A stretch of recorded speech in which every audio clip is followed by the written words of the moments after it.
what does archiving mean in this context? So like for me on a daily basis, when I think of archiving, I think of like my Gmail inbox. That's like what archiving means to me on like a functional basis. But when you talk about archiving here, what does it actually mean? Like, what does that verb actually mean? And Basma, maybe you can give me a shot at this, and then I'd be curious if Hadeel and Zainab have different definitions, because I think there's probably multiple definitions for what that verb actually means. I think Hadeel will probably be better at answering this, but I'll take a shot at it. Take a shot.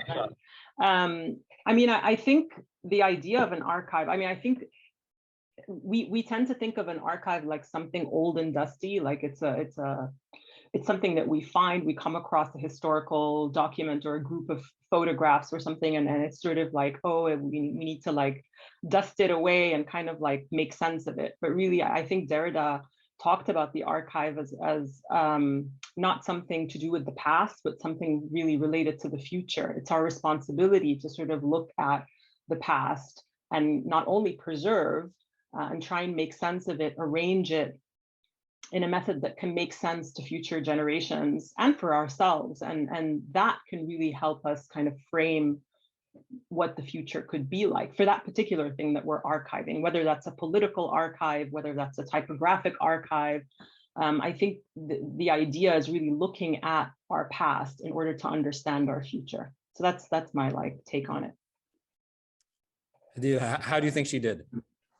She did great. She did great. And I feel the same way in terms of archives being more about the future than about the past.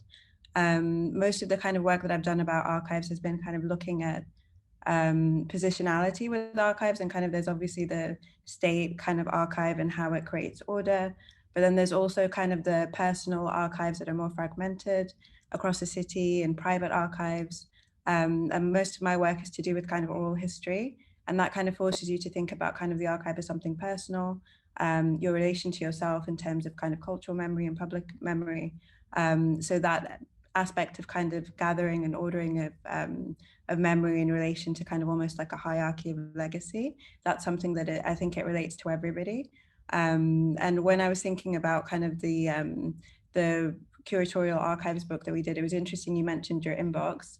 When we were talking about archiving there, we were talking about our notes apps and our Gmail inbox and all of these things that are all part of a fragment of our own kind of conception of memory. And we're always producing a memory, producing kind of our own kind of, I guess, direction in terms of how we think of things and our relation to kind of memory and history in that way.